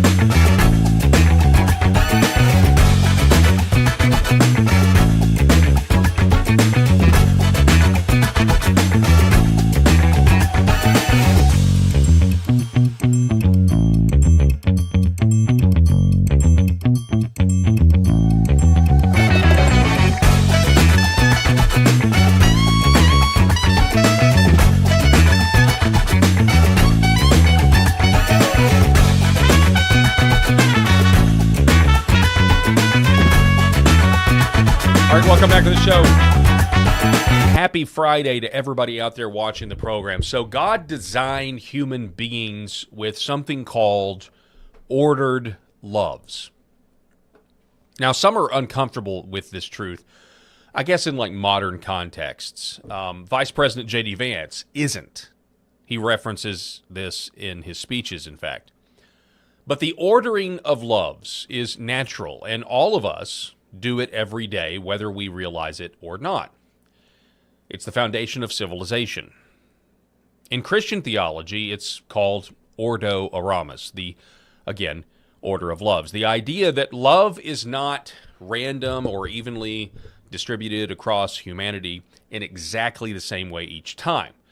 There are concentric circles. You guys know I love a Venn diagram. But there are concentric circles that don't overlap, concentric circles of obligation, responsibility, sacrifice, and affection. So I love my wife differently than I love a stranger, for example. That doesn't mean I hate the stranger. It means Covenant creates obligation. I love my children differently than other children. That doesn't mean other children have no value. It means God built the family as the most natural school for sacrificial love in a fallen world. And honestly, this makes it makes perfect sense, actually, if you think about human nature and if you think about it realistically. Human beings are fallen. We are selfish. We are tribal. We are limited creatures. So God created institutions that teach us responsibility through proximity and attachment. The family is one of those institutions. It is easier for a man to sacrifice for his wife than for a random woman across town. It's easier for a mother to wake up at 3 a.m. for her own crying baby than for a stranger's child. It's easier for fathers to work, build, provide, protect, and endure hardship when it is tied to people they love directly. And that actually is a good thing, isn't it? By the way, everything I just described, regardless of what you may think in modern context, that's not a moral failure at all. It's part of a design. The family is one of the primary ways God teaches human beings how to love beyond themselves.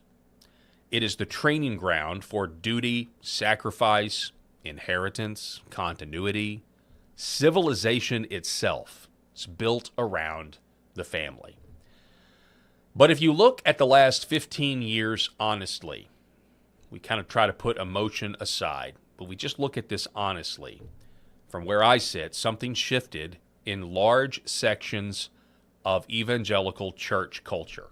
I'm not the first to make this point, but it's my pet peeve. I got a burr in my saddle this week, and so that's the subject of this segment. I think ordinary Christians in the pews felt this shift I'm talking about immediately. For decades, though, Christians were told that marriage and family were foundational institutions. Biblically, we were told this. Morally, that's the same thing as biblically. Socially, civilizationally, the family was understood as one of the primary ways human beings fulfill obligation, continuity, sacrifice, inheritance, all these things that I just mentioned. This is how we fulfill those things across generations, our posterity. But then something happened. The culture war over marriage reached its peak. In 2015, the Supreme Court handed down the ruling in Obergefell versus Hodges, effectively making same-sex marriage the law of the land. Now, whether someone agrees with that decision or not, it's almost beside the point for this conversation, but I will say, obviously, I don't agree with that decision, as does Justice Clarence Thomas. But the point is this: millions of church-going Christians believed they were watching one of the most important moral and civilizational institutions in society, marriage, the family, being fundamentally redefined, deconstructed, in fact. And they expected strong biblical clarity from major Christian voices. Instead, something strange happened. At the very moment the broader culture was deconstructing marriage, redefining family, delaying childbirth, and embracing radical individualism, major parachurch ministries increasingly turned inward and began warning Christians about the danger of valuing family too much. And we're not talking about fringe blogs either. We're talking about major evangelical institutions were doing this. And I have a long list of examples. It goes on and on and on. In 2017, John Piper's website, Desiring God, published this, quote, "Has marriage become my idol?" In 2019, Desiring God, "Stop loving your spouse too much." In 2024, "Love her less to love her more," with a subheadline on that one that reads, "The Dangers of Idolizing a Wife." Sorry. Then back in 2013, there was this headline from Desiring God, "The Idols of a Mother's Heart." And in 2016, "Is my dating relationship idolatrous?"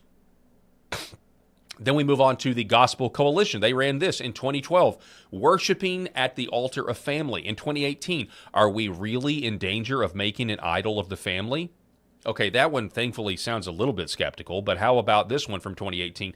Beware the idol of parenting success. The Christian publishing giant Crossway wrote these two headlines back in 2022, When Marriage and Motherhood Become Idols. Also, this one, Is motherhood a woman's highest calling? So you read all this, you're like, what in the world is going on? One of the most interesting parts of this entire conversation when I started diving into it is that the marriage/family as an idol language did not just emerge from arguably progressive Christian spaces. It emerged inside institutions that had historically been some of the strongest defenders of traditional marriage and family in general in America. Maybe no organization illustrates that tension better than Focus on the Family. We all know about Focus on the Family. For decades, Focus on the Family under James Dobson was synonymous with the broader family values movement in American evangelicalism. The organization fought publicly against same-sex marriage, pornography, abortion, fatherlessness, sexual libertinism, and the breakdown of the nuclear family.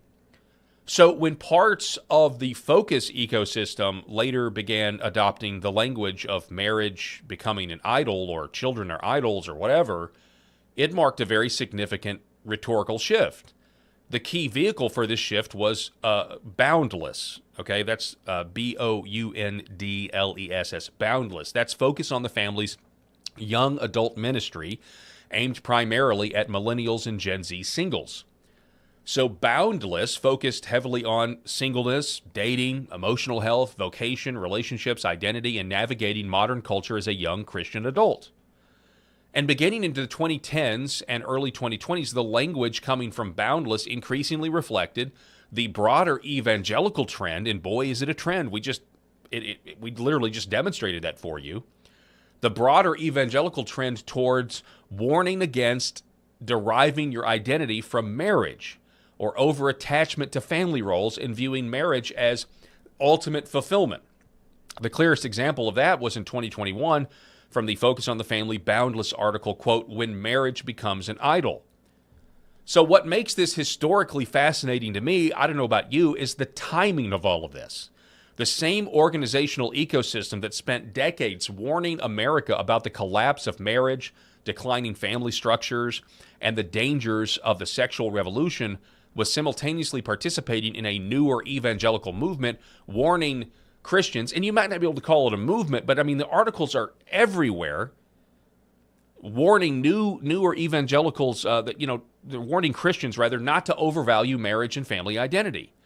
And for many ordinary church-going Christians, that created a strange tension.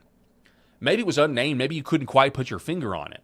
The culture was abandoning family formation while Christian institutions warned believers not to center on family too much. Sounds crazy.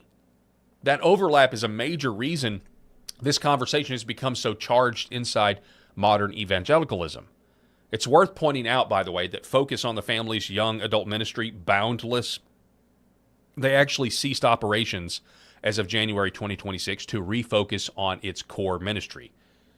Good for them. But the list of Christian ministries that parroted the family could be an idol warning is exhaustive. I mean, someone named Dr. Carroll Ministries wrote Throwing Down the Idols of Marriage, Singleness, and Parenthood. Or you've got this ministry, Eternal Perspective Ministries, wrote How to Avoid Making an Idol of Your Marriage and Spouse. Somebody named Bob Blakely at the Compass Bible Church wrote an article, When Our Kids Are Our Idols.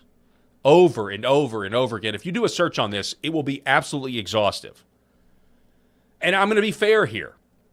The truth is there is truth inside this theological principle of warning about idols. You know, Christians are not supposed to worship our family. We worship God. We're not supposed to worship our spouses. We worship God. Or our children, right? I mean, anything can become an idol. Anything can become an order. I mean, it's kind of human being specialty, right? I'm not discounting that that's not possible. I'm really suspicious about the timing of all this. Because here is the uncomfortable question. Was family idolatry actually the defining spiritual danger or sin of modern America? because the surrounding culture was not exactly drowning in excessive devotion to marriage. I mean, look around you, man. Come on. The surrounding culture was abandoning marriage altogether. And that distinction matters massively. While Christian institutions were publishing article after article warning believers not to make family an idol, the actual civilization was entering demographic freefall. The numbers are absolutely staggering. According to the CDC, the U.S. fertility rate has now fallen to roughly 1.6 births per woman, far below the 2.1 replacement level needed to sustain population stability. That's according to publichealth.jhu.edu. The fertility decline has been ongoing for nearly 20 years. CDC data shows the fertility rate has fallen more than 20% since its 2007 peak. Marriage has collapsed alongside it, not surprisingly. The U.S. Census Bureau reported that fewer than half of American households are now married couple households, only 47% in 2025 compared to 66% 50 years ago. The Barna Group reports that only about half of American adults are married today compared to roughly two-thirds in 1950. IBIS World reports the marriage rate continues falling, with record numbers of adults having never married at all. Another way to grasp the scale of this collapse is to look at how many Americans were married by age 30 over the last 50 years. We talked about this in a show earlier this week. There was a graph about it. The decline is breathtaking. According to the data, in 1975, 91% of women and 81% of men were married by age 30. By 1995, that had already fallen to 64% of women and 54% of men. By 2015, it collapsed further to 37% of women and just 27% of men. And by 2025, only 25% of women and 16% of men are married by the age of 30 years old. Think about that for a minute. Think about what that means. Think about what that means culturally. In 1975, marriage by age 30 was still considered the norm for the overwhelming majority of adults. Today, by age 30, marriage has become the exception, especially for men. That is not a minor lifestyle shift. That is a civilizational, transformational happening, and it's happening within 2 generations. And this matters because marriage is not just a romantic institution. Marriage historically functioned as one of the primary stabilizing structures of civilization. Childbearing, child rearing, economic cooperation, again with the inheritance, social continuity, community stability, intergenerational responsibility. When marriage rates collapse this dramatically, it affects everything downstream. Household formation, church life, local communities, economic stability, and eventually demographic survival. And this isn't just America, folks. China, this is happening all over the world right now. We were told for years, overpopulation is the danger. It was never the danger. We were lied to. China's marriages have collapsed to the lowest levels in a decade, while the country's population declines for the 4th straight year, according to Reuters. South Korea's fertility rate dropped below 1.0. It's below 1.0. Japan is literally watching towns disappear. Entire advanced civilizations are now confronting population contraction. So again, I ask, at the exact moment marriage, fertility, and family formation were collapsing, why did so much Christian energy shift towards warning believers not to value family too highly? Be careful, it could be an idol. I think many ordinary Christians experience this as a profound bait and switch. They believed the culture was dismantling biblical and civilizational norms surrounding marriage and family. That was happening. But instead of confidently defending those norms, many parachurch ministries began reframing the conversations around family idolatry. And whether intentional or not, it often felt like an escape hatch. Let me explain what I mean by escape hatch. A softer, safer, more culturally acceptable posture. Because notice what happened rhetorically here. It became easier to critique conservative family culture or family-centered Christianity, or the outrage over the gay marriage decision among Christians, it's easier to critique motherhood identity or traditional gender expectations. It's easier to do all that than to directly confront the broader culture's collapse of marriage itself. It became safer to say Christians can idolize family, be careful, than to say a society that stops forming families eventually destabilizes itself. And the wider culture absolutely loved the shift, by the way. That's another huge red flag here. The culture already believed all that. The culture already believed marriage should not define you or adulthood, or children are optional. They're optional lifestyle accessories that can be murdered if inconvenient. The broader culture already thinks career should outflank your family, or autonomy should outrank your obligations, or self-fulfillment, existential crises outranks sacrifice. So when Christian institutions began echoing softer versions of don't center your identity around family, it harmonized perfectly with the surrounding culture. Meanwhile, the actual demographic reality kept getting worse. Young people delayed adulthood indefinitely. You can be on your parents' insurance till you're 26. Birth rates have cratered. Marriage rates have cratered. Loneliness. They've now got psychosis because they're talking to AI too much.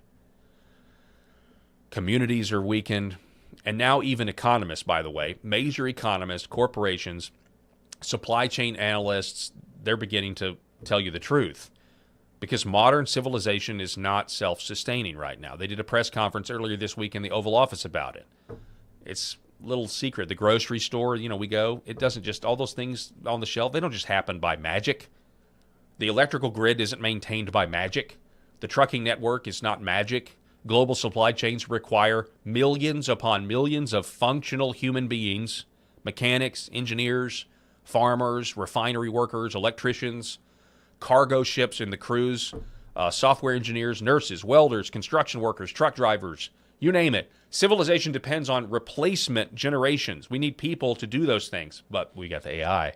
We got the data centers. Increasingly, experts are warning that demographic collapse threatens the long-term stability of those systems. McKinsey & Company now openly warns about dependency and depopulation. Supply chain analysts are discussing labor shortages as structural threats to global logistics.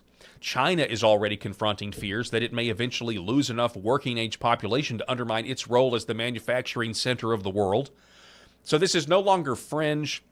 I'm not doom posting here. This is mainstream economic concern happening right now, which means the core problem facing modern civilization is not excessive devotion to your family.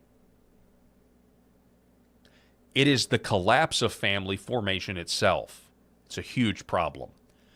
And I think history may eventually judge this era very harshly, because while civilization was experiencing collapsing marriage, collapsing fertility, collapsing continuity between generations, and growing social atomization, large segments of the church conversation became preoccupied with warning Christians not to love your family too much. Again, there was truth inside the warning. Again, anything can become an idol. We can pervert anything. But the emphasis was catastrophically mismatched to the sin of our age, the sin of our time.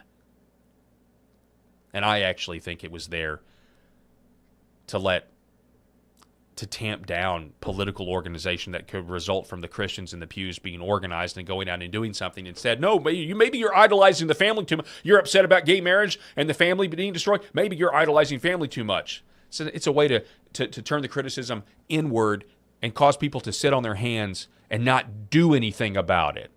And there was plenty of woke pastors that did this to their congregations, by the way. The defining temptation of modern America was not family worship, though. That's ridiculous.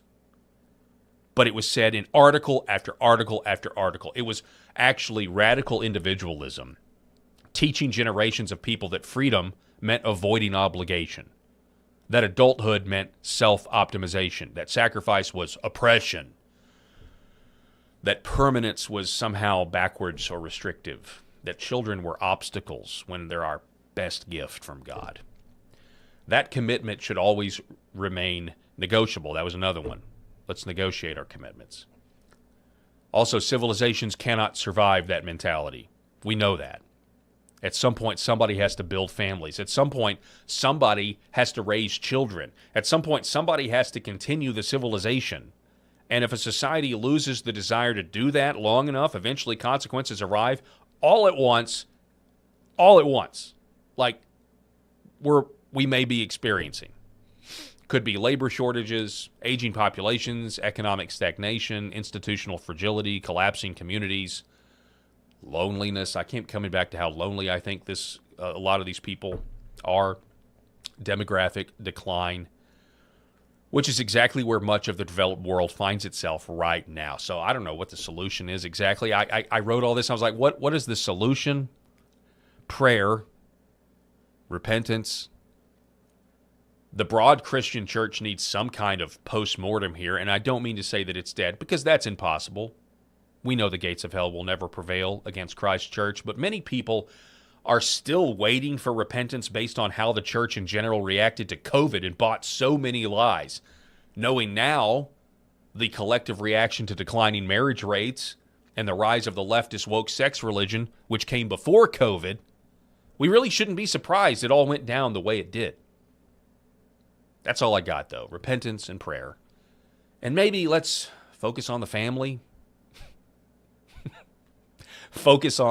Maybe we should focus on our local churches, local congregations, and their preeminence instead of celebrity pastors and celebrity blog sites amplifying parachurch ministries.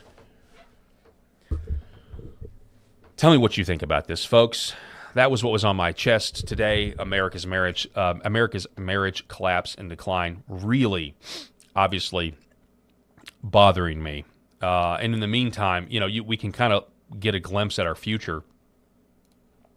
Last story, I can bring you this from the Discern report. Britain is the canary in the coal mine. I think Britain is the canary in the coal mine for our country.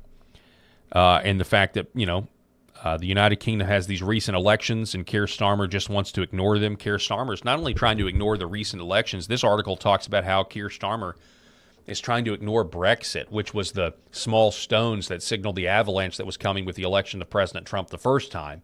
You remember Brexit was a huge, huge moment that gave a lot of people everywhere, hope that, hey, maybe this democracy thing is going to work out and we can actually punish these globalists and these busybodies. And yet it seems like things in Great Britain have gotten much, much worse as a result of the people voting for their independence from the European Union. You tend to get punished for doing those things, apparently.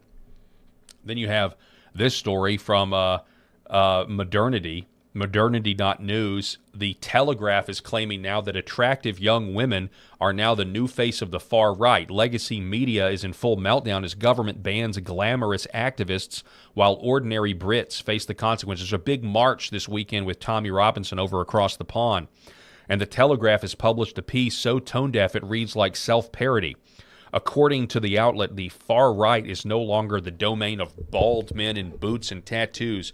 No, it's now being led by strikingly telegenic young women who dare to look good on camera while warning about mass migration, grooming gangs, and cultural replacement. 3 foreign activists, Ada Lutch, Valentina Gomez, and Ava Valenbrook, were banned from entering Britain for a Tommy Robinson rally, and the Telegraph can't stop gushing over how pretty this makes the movement look. The government has banned at least 7 foreign voices from attending the rally, including the women highlighted by the Telegraph. So they're upset that the far right is now attracting women who are pretty and who are saying, hey, demographic replacement is real and we don't want our country sold out to basically Muslim rape gangs. And it's pretty incredible that that's what's going on. Folks, it is 5 o'clock Central, 6 o'clock Eastern, which means my time is up here on the program today. I want to thank everybody for watching the show. I really appreciate you letting me talk to you.